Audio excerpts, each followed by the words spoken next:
Hello, horror addicts. Gary Frank is here with me. I'm Kbatz. Gary Frank is so much easier than Kristen Battistella. No, that goes good. No, Gary Frank. This is a very cool cover. I think it's a little backwards for you. Forever will you suffer. So tell us about this one, Gary.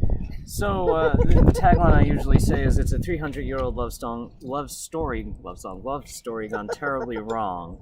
And the gist of the book is the main character finds out one day that he and his ex-girlfriend are being stalked by a woman who claims to have killed them in every lifetime for the last 300 years. Wow. So the question That's is it true or is she crazy? Now, this is from a publisher. Yes. So when did you have this published? 2006. 2006. Wow. Okay. And now I'm just imagining, because you said 300-year-old romance. Mm-hmm. I'm sure the publisher would just immediately want to boom, put that on the romance shelf. How do you define this genre? It's very much horror. There's dead people, Oh, a lot good, of dead good. people, We and like that. creatures and people being. This woman who claims to have done this, she has the ability to shift her soul from one body to the next, and as well as crushing the soul of the body that she's in. Interestingly enough, Medallion Press, when I saw that I'd be pitching to them so many moons ago, I went to their website and they were all romance. Mm-hmm. And I was like, That's surely insane. something is wrong Yeah. here. Now we love straight horror, but 2006. That's the first thing somebody would say. Paranormal romance. Oh, this is too scary. We can't have this. Yeah, they wanted to start a horror line. And they liked the manuscript well enough, and they said, yes, we're going to do it. And it was a lot of fun to write. It was kind of my first horror thing. It started as a fiction novel, actually, even before that. And one day I, for some reason, said, let's make the stalker something other than human.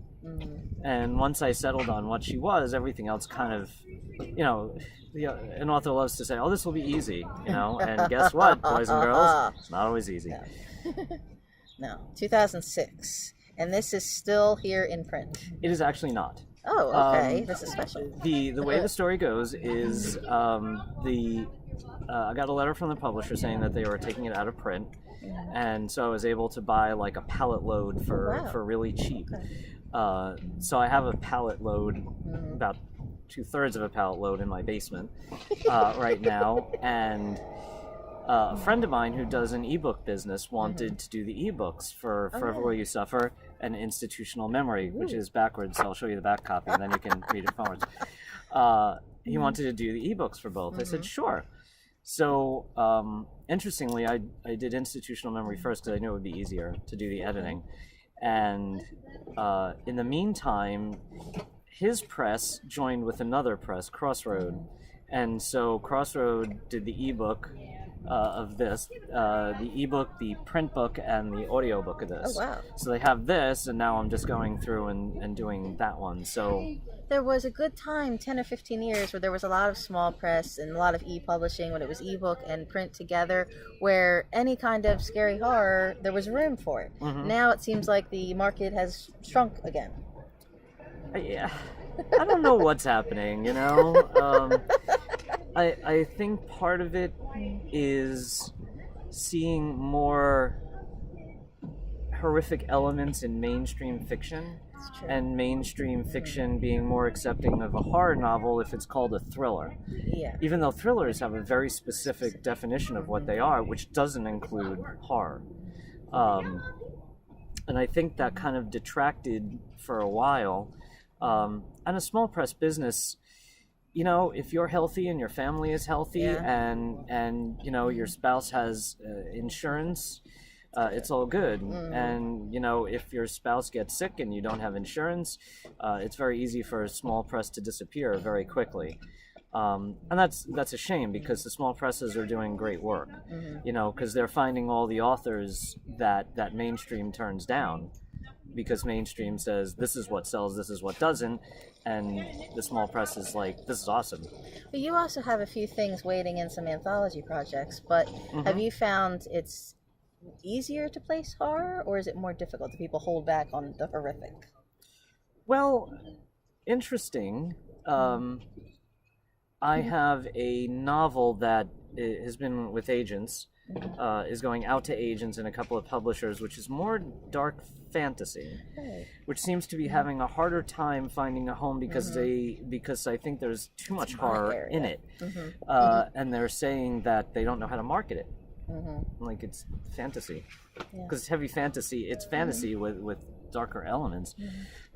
Whereas I did a horror novella and sent it to a small press that had an open submission period, and they're like, "Oh yeah, we like I sent them a query, and they're like, "Yeah, send the whole thing."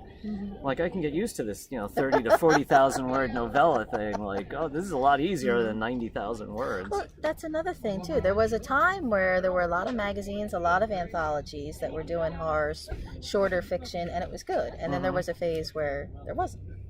That's true, and there's a dark secret I have, and that is, I probably shouldn't say this out loud and online, but if you're missing certain horror magazines, it's my fault actually, because there was a point where I would submit stories to them, to these other magazines who shall remain nameless, so the former publishers don't come after me. And within like 6 months, they would close. Like, okay, it wasn't like my story even got published. It was just I was sending them. But I mean, like I said, magazines and kind of work the way of small press, where you have a good month or the price of paper goes up, and you have a bad month, and one thing or another happens, and you're like, okay, this isn't working anymore. So it's unfortunate because they were such wonderful outlets for writers, that were writing darker fiction that Asimov's may not take, or the Magazine of Fantasy and Science Fiction won't take.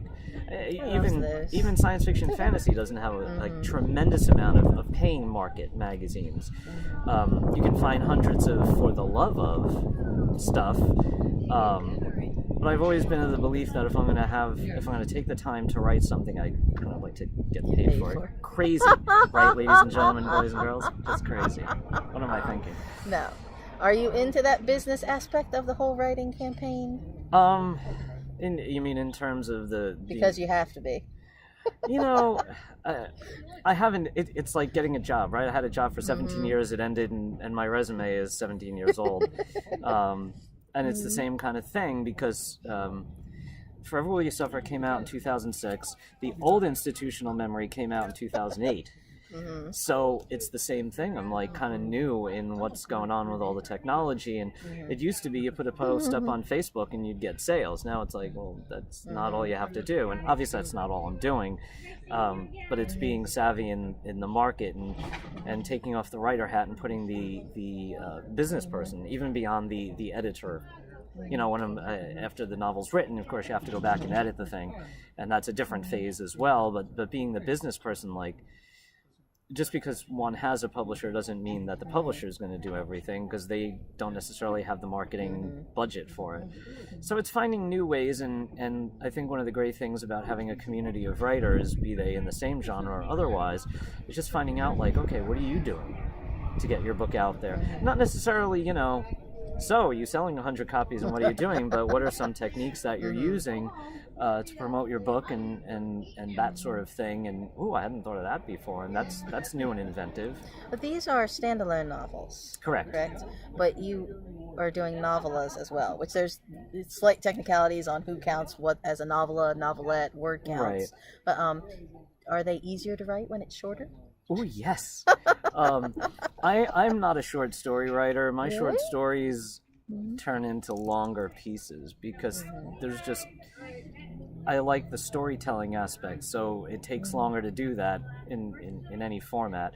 And I give credit to people who write short stories, because it's not only just the writing of the story, but it's coming to a very crisp, original conclusion in a short amount of time, which for me is a tricky thing.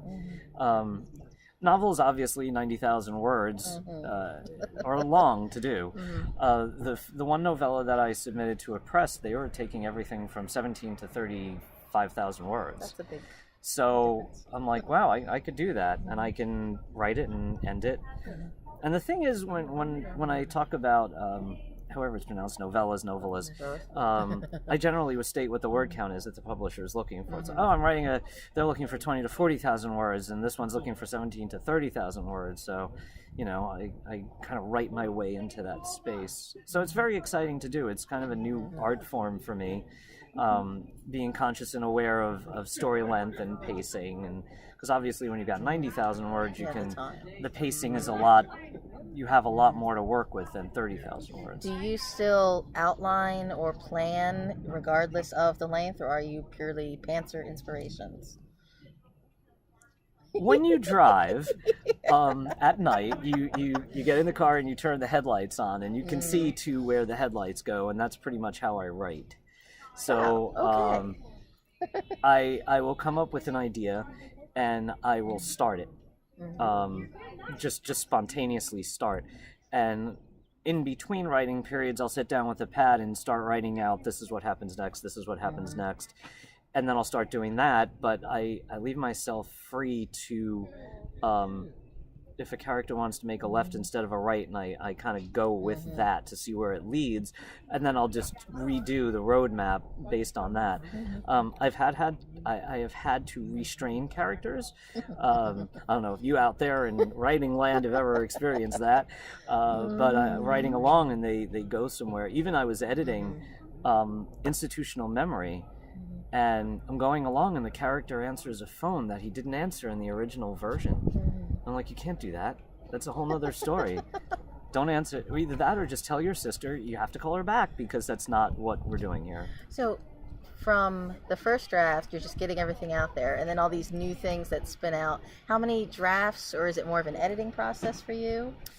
What I've been trying to do is fall between what Anne Lamott calls the crappy first draft. She calls it something else, people, but we're on PG here, okay? Where she says to write a crappy first draft just to get it out, and trying to write the best first draft. Because I can just edit and edit and edit. So my objective is to write the best first draft so I have as few editing passes to go through. Most times I keep it to the story unless I'm rereading it and I'm going, what was I thinking when I did this? Now, let's take this block. Let me raise my hand so you can see all the fingers. Take this block out and make sure whatever I'm putting in here flows with everything else, because I certainly don't want to take a piece out, put a new piece in, and then the next, 20,000 words I have to rewrite. Cut and paste makes that a lot easier. Yeah, I started typing on a Smith Corona, boys and girls. Yes. It did have an electricity thing going on, but I had to use carbon paper. You had electric. I didn't have electric. Yeah, I had electric. When I would write short stories, I'd have to write with a piece of carbon paper, and I would always make a mistake on the 250th word at the bottom of the page and have to throw the whole thing out. Those were the days. We complain now, but I remember having to get the manuscript boxes and having the postage, having to type everything and make sure it was correct, Cut and send paste it all is out. Awesome. And now it's now just you're like, all attach right. the first Technology. 10 pages. Now, are you online? Where can we find all your books? I am on Facebook at Gary Frank. I am on Twitter at author Gary Frank. And I am also, I thought there was something else going. And I'm also just started a WordPress blog, so I'm also author Gary Frank. I did this because, ladies and gentlemen who may not know, Gary Frank is also the name of an illustrator who does comic books, and I am frequently mistaken for that person. You don't also illustrate and do magical wonders? No. My illustrations are stick figures and clothing. So, and that's where I am right now. I am planning to do a very updated website, because if you go to author Gary Frank now, you'll see the special edition old version of it, which actually has the original Institutional Memory cover. That's retro. I am very retro. Cool. I am it's so retro. vintage. My appearances end at like 2009. I'm like, the 90s are back. They never left. Yeah. Author Gary Frank. Author Gary Frank. Frank. Thank you very much. Thank you. This has been a pleasure.